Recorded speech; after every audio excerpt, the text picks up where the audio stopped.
What was the worst part of having a ton of siblings? As the only daughter with 8 brothers, I had to cook every meal for 10 people because my mother said cooking was how daughters showed love. My parents had 8 boys before they finally got me, so you'd think they'd be excited about finally having a girl. But the day I turned 7, Mom handed me an apron and said my real education was starting. While my brothers played video games and threw footballs around, I was standing on a stool stirring boiling pots. My mom would hover behind me listing all the ways I was already failing while my skin blistered from grease splatters and my back ached from reaching counters too high for a 7-year-old. By 10, my alarm went off at 4 a.m. every day, because breakfast for 11 people took 3 hours minimum when everyone wanted something different. Parker needed eggs over easy but not runny. Josh demanded fresh pancakes, not reheated ones. Ryan wanted bacon crispy. Ben required oatmeal. Isaac only ate French toast cut in triangles. Miles needed everything on separate plates because food couldn't touch. Dylan changed his mind constantly, and baby Micah screamed if his bottles weren't the perfect temperature. My feet would go numb from standing on cold kitchen tiles and my arms shook from lifting heavy pans, but sitting down meant starting over because laziness ruined food according to Mom. The cooking never stopped because after breakfast came packing 9 different lunches with 9 different preferences, then preparing snacks for whoever was home, then making lunch for the brothers who'd forgotten their packed ones, then more snacks, then starting the 4-hour dinner prep, then dessert, then evening snacks, then midnight sandwiches when teenage brothers got hungry. My fingers were permanently stained yellow from peeling endless potatoes and covered in cuts, and I'd fallen asleep standing up so many times that I learned to prop myself against the counter while stirring. By 13, I was missing school constantly because dinner prep started at 2 p.m. My grades tanked, but nobody cared because what did I need education for when my whole life would be standing in front of a stove until I died? My growth was stunted from malnutrition because I only got to eat leftovers if there were any. I'd sneak raw vegetables while chopping and consider it dinner, while my spine curved from hunching over cutting boards for 16 hours a day. The physical damage accumulated fast because burns that never healed properly turned to scars covering my arms, and my hands looked like a 40-year-old's from the constant hot water and harsh soaps. I developed chronic back pain that made standing agony and sleeping impossible. When I fainted from exhaustion and dehydration, cracking my head on the counter, Mom made me finish dinner with blood dripping into the soup because they needed their meals on time. My brothers saw me as kitchen machinery that existed solely to produce food, and they'd bang on the kitchen door like animals when meals were 5 minutes late.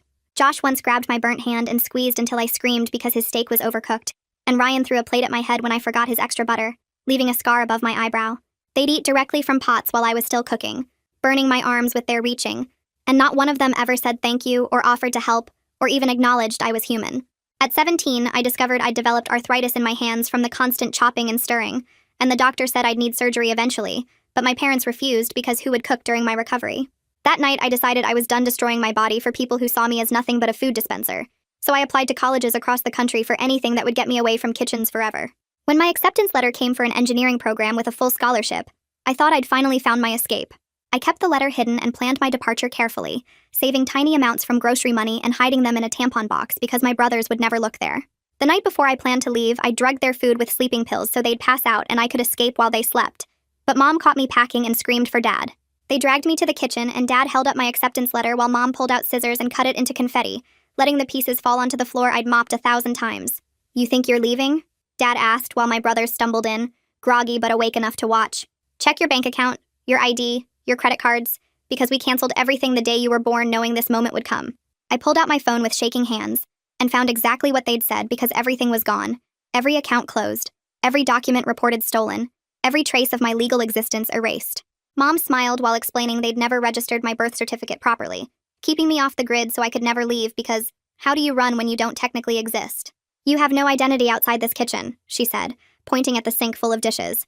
"You're not even legally a person, just our permanent kitchen help, and we made sure of that 18 years ago when we decided not to file your paperwork." My legs wouldn't move even though the sink was right there waiting. The confetti pieces of my scholarship letter stuck to my wet shoes while my brothers shuffled back to their rooms. Mom pushed past me to grab the mop and Dad locked the front door with 3 different locks I'd never noticed before. I washed dishes until my hands went numb in the cold water, scrubbing the same plate over and over while their words played on repeat in my head. That night after everyone went to bed, I crept to Dylan's room and found his old tablet he'd thrown in the closet months ago, when he got a new one. The battery was almost dead, but I plugged it in behind the washing machine and searched my name on every website I could think of. Nothing came up anywhere, not even old school photos or attendance records that should have been online. The screen showed 0 results for my name paired with our town, our state, even our address. I tried different spellings and checked birth announcement archives from 18 years ago, but found only blank spaces where I should have existed. My hands shook as I cleared the search history and put the tablet back exactly where I found it. The next morning, my alarm went off at 4 a.m. like always, but this time Parker was already standing in my doorway watching. I pulled on my stained clothes and walked to the kitchen where Mom sat at the table with a cup of coffee, her eyes following every move I made. The eggs sizzled in the pan while I felt her stare burning into my back worse than any grease splatter. Parker stayed by the door the whole time I cooked, not saying anything but making sure I knew he was there. After breakfast, I started washing dishes and noticed Dad had installed a new lock on the kitchen window that only opened from the outside. While cleaning that night, I saw some torn pieces of my acceptance letter had fallen behind the trash can. I grabbed them quick and shoved them in my pocket, then later hid them in an old pad wrapper in the bathroom along with Dylan's tablet that I'd snuck back out. The pieces were small, but you could still see the university logo and part of my name typed on official letterhead. Over the next few days, everything changed in ways that made my stomach hurt constantly. New locks appeared on every window, and the keys disappeared into Dad's bedroom where none of us were allowed.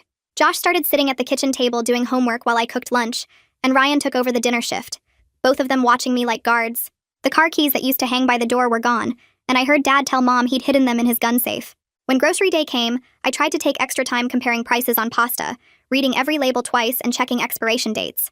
Miles showed up 20 minutes later and grabbed my arm hard enough to leave marks. He dragged me to the car without letting me finish shopping, and Mom was waiting at home with her arms crossed. She said I was grounded from shopping alone, and Ben would go with me from now on to make sure I didn't waste time.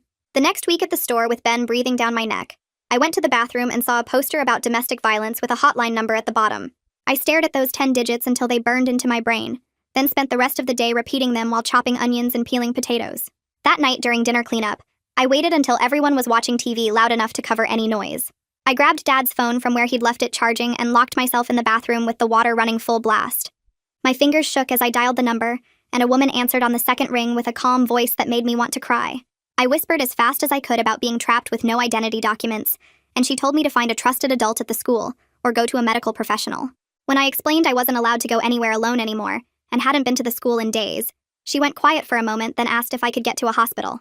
The toilet flushed in the hallway bathroom, and I hung up fast, deleting the call history and putting the phone back exactly where I found it. My parents must have sensed something because the next morning Mom announced new rules while I made breakfast. On top of cooking, I now had to clean the entire house every single day, including all 9 bedrooms and 3 bathrooms. She handed me a list that covered both sides of the paper with tasks that would take hours to finish. My new wake-up time was 3 a.m. to fit in the cleaning before starting breakfast, and she'd be checking my work with a white glove. That first day of the new schedule, my legs shook so bad from exhaustion that I had to hold onto the counter while stirring oatmeal. Ryan laughed when he saw me swaying and said I looked drunk, but really my body was shutting down from only sleeping 4 hours a night. While everyone ate dinner, I started documenting everything on Dylan's tablet that I kept hidden in the flour container. I took photos of the bruises on my arm from Miles grabbing me, and the burns covering both hands from that morning's bacon grease. Each injury got logged with the date and time written in a notebook I'd found in the trash, creating evidence of what they were doing to me. The camera captured scars I'd forgotten about, and fresh wounds still bleeding through bandages I'd made from paper towels and tape. That same night, after everyone went to bed, I pulled Dylan's tablet from the flour container and started searching for anything about delayed birth certificates while sitting on the bathroom floor with the door locked. The screen's blue light hurt my eyes as I scrolled through government websites that all said the same thing about needing witnesses who knew you as a child and documents proving you existed like medical records or school enrollment forms. My stomach dropped reading each requirement because how could I get any of that when I couldn't leave the house alone and my parents controlled everything? I bookmarked page after page about identity recovery and legal aid services, but they all needed proof I didn't have and witnesses I couldn't reach. The clock showed 2 a.m. when I finally hid the tablet again and went back to my room where I laid awake making lists in my head of anyone who might remember me existing. The doctor who diagnosed my arthritis 5 years ago might have records, and Mrs. Peterson who taught me in 3rd grade before I stopped going to the school regularly, and maybe the grocery store clerk who always asked about my bruises when I was younger. But reaching any of them seemed impossible when Ben or Miles watched me every second at the store, and I hadn't been to the school in months. 3 days later during breakfast, Mom stood behind Dad's chair while he made an announcement that I was done with school permanently, since I'd never been properly enrolled anyway. "We've told everyone you moved to live with relatives," Mom said while my brothers kept eating. "You'll be staying here where you belong." My hands shook washing dishes while they explained how they'd already called the school to withdraw me, and nobody would be looking for me anymore. That afternoon, while making dinner, my knife slipped cutting onions and sliced deep into my palm, blood immediately pouring onto the cutting board and dripping on the floor. I stared at the cut for a second, then pressed harder, making it worse, knowing this would need stitches and might get me to a hospital where someone could help. Mom screamed when she saw the blood pooling on the counter, and Dad grabbed dish towels to wrap around my hand, while Josh ran for the car keys. At the emergency room, my parents stayed close while the triage nurse asked questions. But when it was time to clean and stitch the wound, a nurse named Ania took me back alone, saying hospital policy required privacy for treatment. The second the door closed, I grabbed her arm with my good hand and whispered as fast as I could that I was being held against my will with no identity documents and needed help. She kept cleaning my wound while I explained about having no birth certificate and being trapped, and her face stayed calm, but I saw her jaw tighten when I showed her the old burns on my arms. "How old are you?" she asked quietly, and when I said 18, she nodded and kept working on the stitches. My parents were pacing outside when we came out, and Dad immediately started talking about how I'd been under stress lately, and sometimes said dramatic things for attention. Mom added that I had mental health issues and they were getting me help, speaking in that sweet voice she used with strangers while her eyes warned me to stay quiet. Ania smiled and said I was all set, but when she adjusted the bandage on my hand, I felt her slip something underneath it. The ride home was silent except for Dad saying the hospital bill would come out of my food budget, and Mom listing all the dinners I'd ruined by being careless. Back in my room that night, I carefully peeled back the bandage and found a small folded paper with 2 phone numbers written in tiny handwriting. One said Ania Personal, and the other said Legal Aid Caden, with delayed birth certificate possible, and call when safe written below. I memorized both numbers, then ate the paper, chewing and swallowing every piece because I couldn't risk them finding it. 2 days passed with me cooking and cleaning while the numbers repeated in my head like a song I couldn't stop humming. Then Saturday morning, 2 police officers knocked on our door asking to do a welfare check after receiving a concerned call. My whole family gathered in the living room while the officers looked around, and Mom explained in her fake, concerned voice that I'd been having some mental health struggles, but they were handling it as a family. Dad showed them the clean house and the full refrigerator, and when they asked to speak with me alone, Mom said of course, but stayed close enough to hear everything. "Are you safe here?" the officer asked, and with 8 brothers and 2 parents watching from the doorway, I nodded and said yes. "We heard concerns about you being prevented from leaving," he continued, and Mom jumped in explaining that I'd been making up stories for attention since childhood, and they were working with doctors about my issues. The officers looked at me one more time. I stayed quiet, and they left after giving Mom their card and saying to call if we needed anything. The punishment started before their car even left our driveway. Dad removed my bedroom door while Mom announced new rules including hourly check-ins where I had to present myself wherever she was and confirm I was being good. My shoes got locked in their bedroom closet, and Isaac was assigned to sleep on a mattress across my doorway every night to make sure I didn't try to leave. "You think you're smart?" Mom asked while watching Dad carry my door away. "We've been preparing for this your whole life." That night, trying to sleep with Isaac snoring in my doorway, I remembered the old email account I'd made years ago at the school before everything got really bad. The next afternoon, while Dylan left his tablet on the counter during dinner, I grabbed it and locked myself in the bathroom, typing as fast as I could to my old counselor, Mrs. Matthews, begging for help and explaining everything about having no documents and being trapped. My finger hovered over send for just a second before I pressed it. Then I deleted the email from the sent folder and cleared the browser history before flushing the toilet and going back to serve dessert. She responded within an hour, and I saw it when I snuck the tablet during cleanup. Her message saying she'd been worried about me and would meet me at the school at 6 a.m. before anyone else arrived if I could get there. The next morning at 3 a.m. when my alarm went off for breakfast prep, I started cooking like normal, but my mind raced with plans to get out. At 5:30 when I took out the trash bags, I kept walking past the bins and ran barefoot down the street with gravel cutting into my feet and cold morning air burning my lungs. The school was 2 miles away, and my legs shook from years of standing but never running. But I pushed through the pain and made it to the back entrance where Mrs. Matthews waited with her car running. She gasped when she saw my feet bleeding and the bruises on my arms, then pulled out her phone and started taking pictures of every injury while asking me to lift my sleeves and show my back. Her hands shook as she documented the scars covering my arms and the fresh burns from last night's cooking. Then she grabbed forms from her desk and helped me fill out witness statements about the abuse.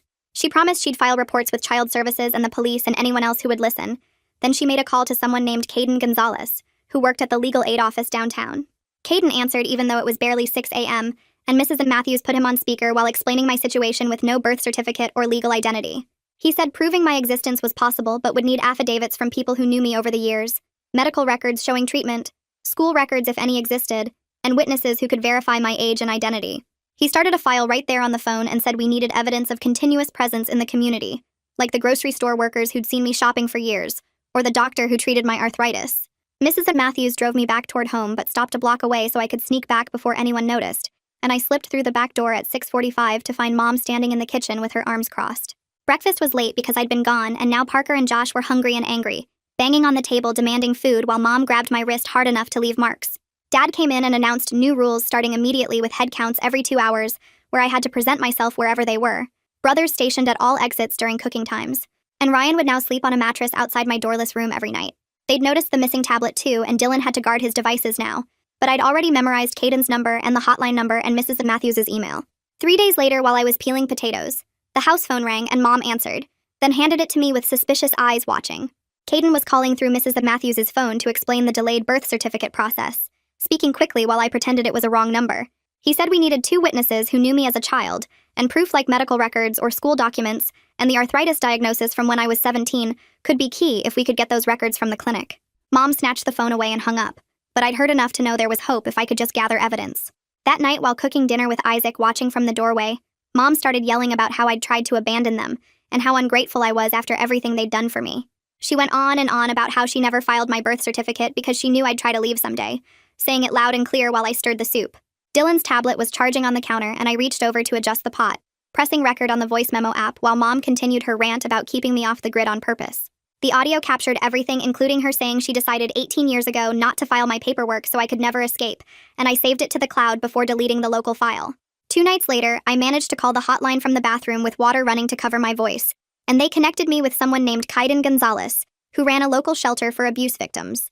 He explained safety planning with code words where if I could get to any public place and call 911 with the code phrase about needing help with a recipe emergency, dispatch would know to separate me from family immediately and treat it as a domestic violence extraction. We practiced the phrase 3 times until I had it memorized. Then I flushed the toilet and went back to serving dessert. The next evening, Josh demanded steak for dinner and I cooked it exactly how he always wanted it. But he said it was burnt even though it wasn't. He grabbed my head and slammed it against the counter edge so hard my vision went black for a second, and blood dripped from a cut above my ear. I stumbled to the bathroom and took pictures with Dylan's tablet of the blood and the already forming bruise, adding them to the hidden folder with all my other documentation, while my head throbbed and the room spun.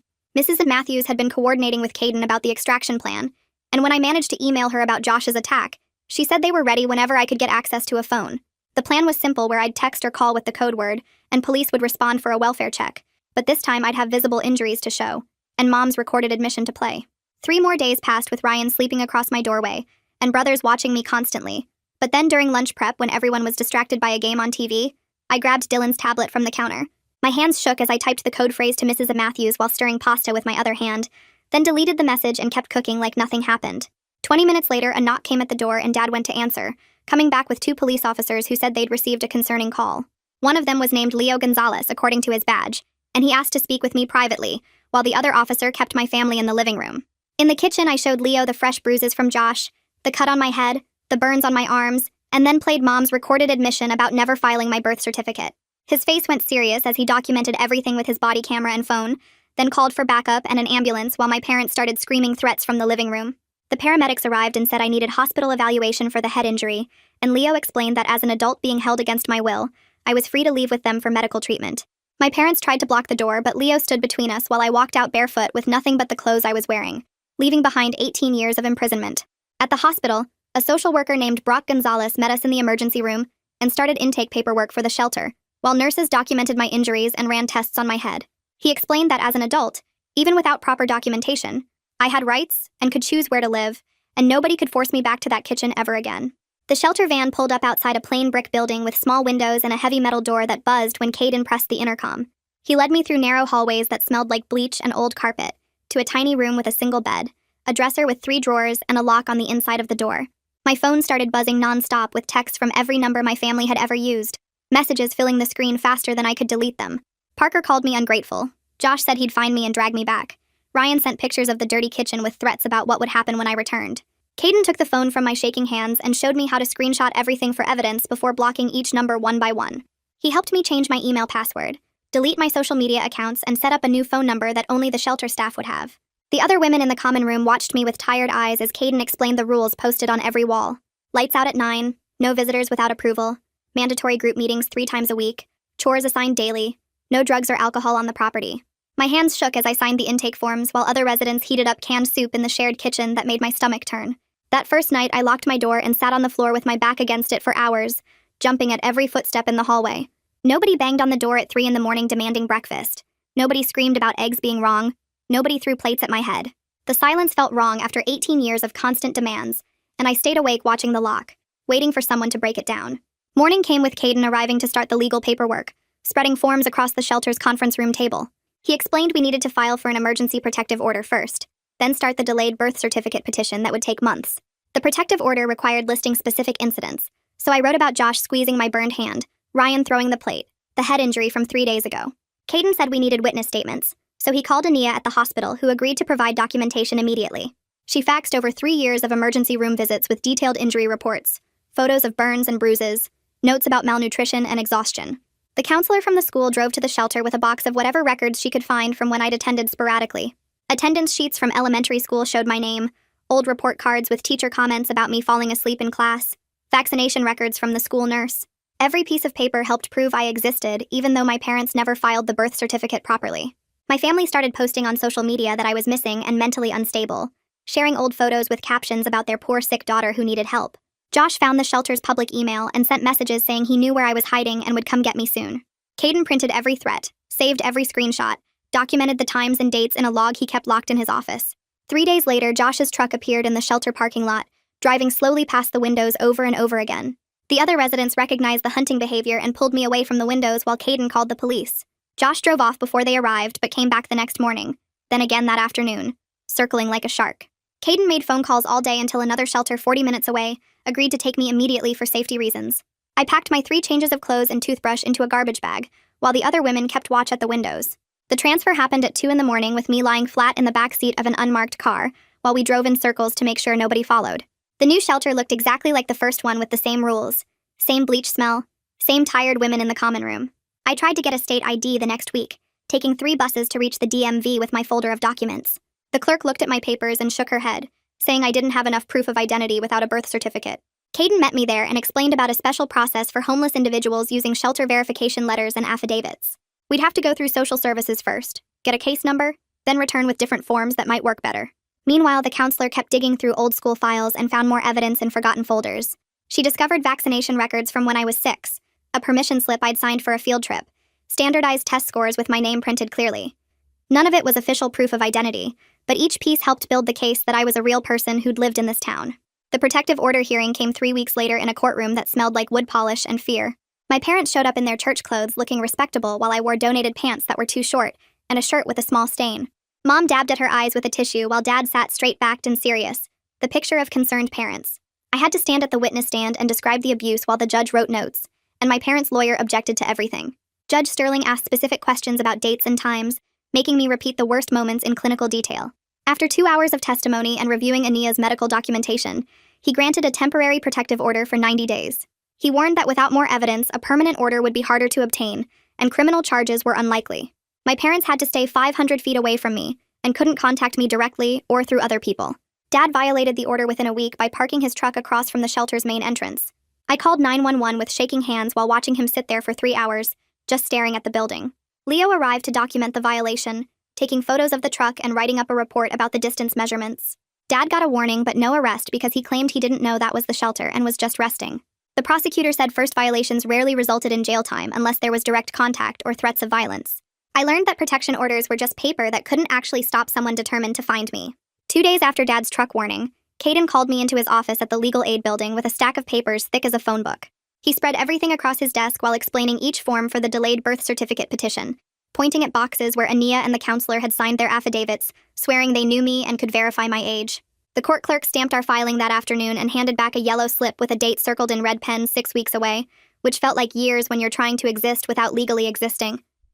That night at the shelter, I used Caden's computer to type an email to the engineering department at my scholarship university, explaining why I couldn't provide transcripts or ID yet, but attaching copies of the court filing and protective order as proof I wasn't making this up.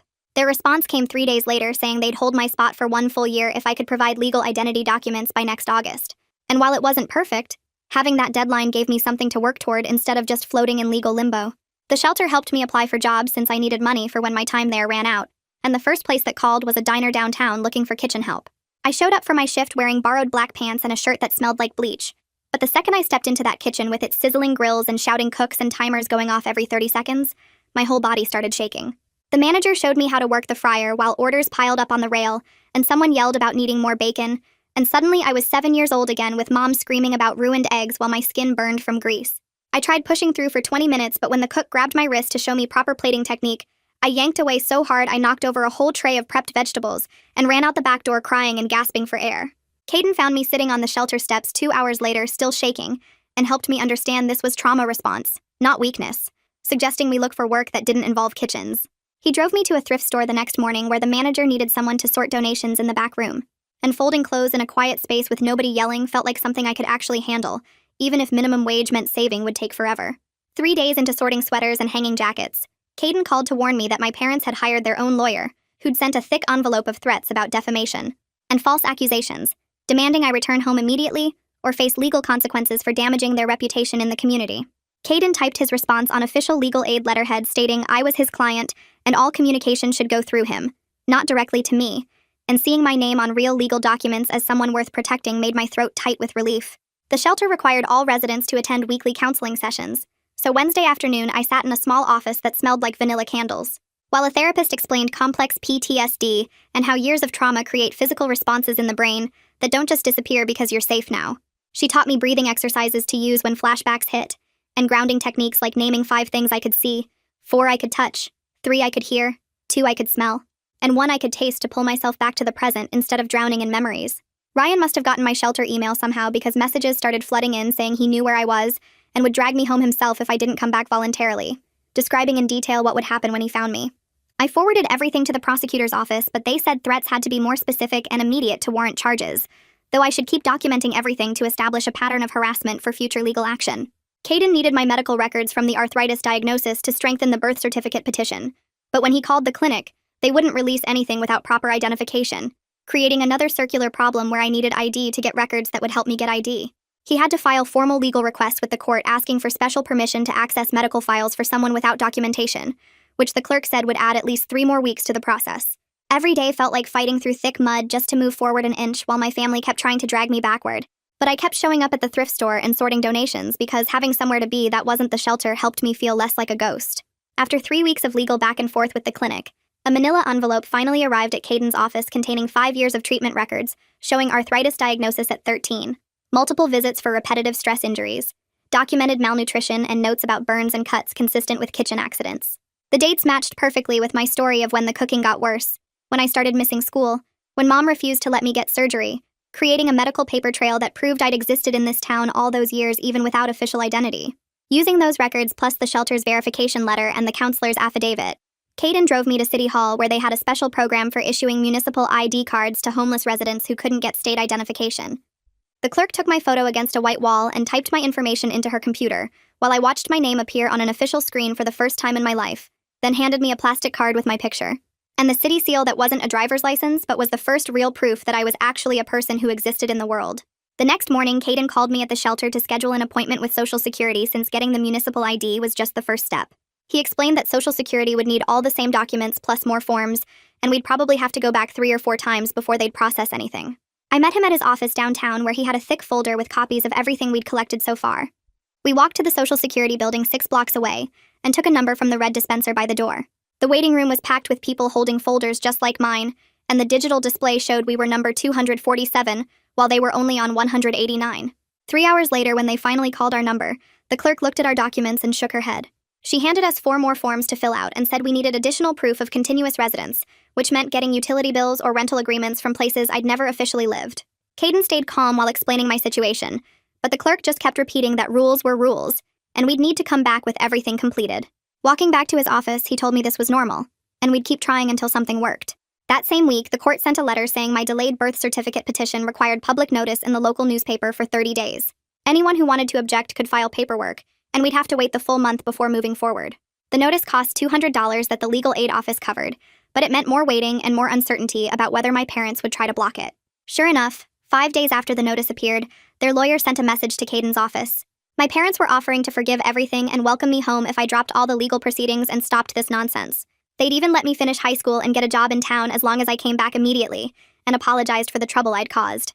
Reading their message made my hands shake, but not from fear anymore. I recognized the manipulation for what it was, and told Caden not to respond at all. 2 months had passed in the shelter, and the staff said my time was almost up since they had limits on how long people could stay. Caden found me interviewing for a shared apartment with a woman named Sarah, who'd left her own bad situation 6 months earlier. The apartment was tiny with water stains on the ceiling and bars on the windows, but it had 2 bedrooms and a deadbolt I could control myself. Sarah worked nights at a warehouse so we'd barely see each other, but she understood why I jumped at every noise and didn't ask questions when I checked the locks 5 times before bed. Moving in meant carrying my 3 bags of belongings up 4 flights of stairs to a room with just a mattress on the floor. The kitchen was smaller than the one I'd spent my childhood trapped in, but I could choose to use it or not. Some days I'd make a sandwich, and other days I'd eat cereal straight from the box just because I could. 3 weeks after moving in, another manila envelope arrived at Caden's office. The medical clinic had finally sent all my records from age 13 to 17, showing continuous treatment for arthritis and repetitive stress injuries. The doctor's notes described burns on my arms and hands consistent with kitchen accidents, and mentioned concerns about malnutrition based on my weight and growth patterns. Every date matched the timeline I'd given them, and Caden said this was exactly what we needed to strengthen the birth certificate petition. The second protective order hearing came up faster than expected when Sterling called us in after my dad was caught driving past the thrift store where I worked. He'd violated the temporary order 3 times, and the prosecutor had photos from security cameras showing his car parked across the street for hours. Sterling reviewed all the evidence, including the threatening messages my brothers kept sending, and the harassment documentation Caden had been collecting. After 20 minutes of testimony, Sterling extended the protective order for a full year and warned my family that any contact would result in immediate arrest. My first real paycheck from the thrift store was only $312 for 2 weeks of work, but it was mine. I walked to the bank with my municipal ID and opened my first account while the teller explained about minimum balances and monthly fees. Depositing that check felt like the first real proof I could survive on my own, even if it meant eating rice and beans most nights. The scholarship office called Caden since they couldn't reach me directly, and confirmed they'd hold my spot for 1 more year. They suggested I take community college courses that could transfer later, and sent information about resources for first-generation students. The woman on the phone said they understood my situation was unusual, and wanted to help however they could. Using the financial aid office for displaced persons, I enrolled in basic math and English at the community college downtown. The classes started at night so I could keep working at the thrift store during the day. Sitting in that classroom with a notebook and pencil instead of standing at a stove felt impossible and wonderful at the same time. The math professor wrote equations on the board while I took notes like a normal student, even though nothing about my path there had been normal. My family's messages slowed down once they realized I wasn't responding to anything. Ryan still sent threats every few days, and Josh left voicemails at the shelter, but I stopped reading or listening to any of it. They were still out there somewhere, but I was learning to focus on moving forward instead of looking back at what they'd taken from me. 3 weeks later at the courthouse, I sat in the waiting area with my folder of evidence while Caden checked his watch and reviewed our paperwork one more time.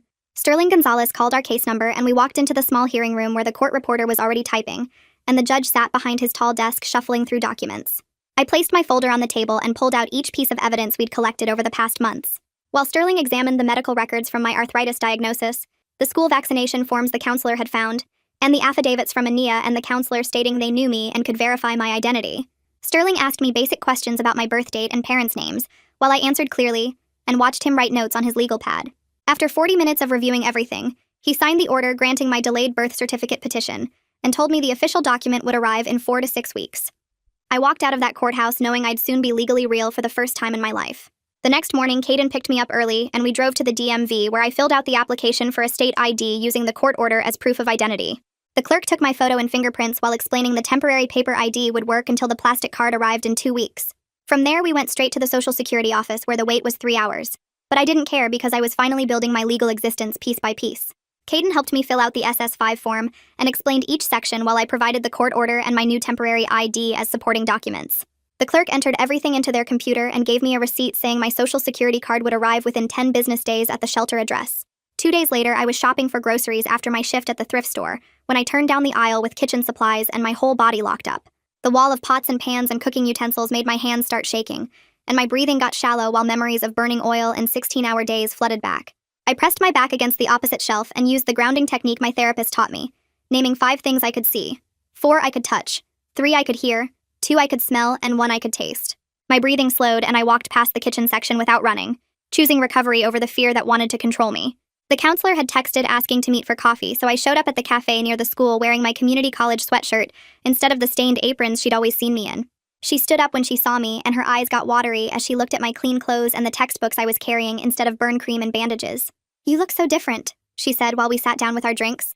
I showed her my temporary ID and the court order for my birth certificate while explaining about my classes and the job at the thrift store and how I was learning to exist as a real person. She wiped her eyes and told me she'd never stop being proud of what I'd accomplished. 4 weeks after the hearing, I checked the shelter mail and found the envelope from Vital Records with my name printed on the outside. I opened it carefully and pulled out my birth certificate, this official document that proved I existed, and had always existed even when my parents tried to erase me. The paper had raised seals and signatures and my full name typed clearly along with my birth date, and the state seal making it real and legal and mine. Caden met me that afternoon to help with the passport application, since we needed to plan ahead for when I'd return to university. We went to the post office where I filled out the DS-11 form and provided my birth certificate and ID, while the clerk took my photo against the white background. She said the passport would take 6 to 8 weeks, but I could track it online using the confirmation number she gave me.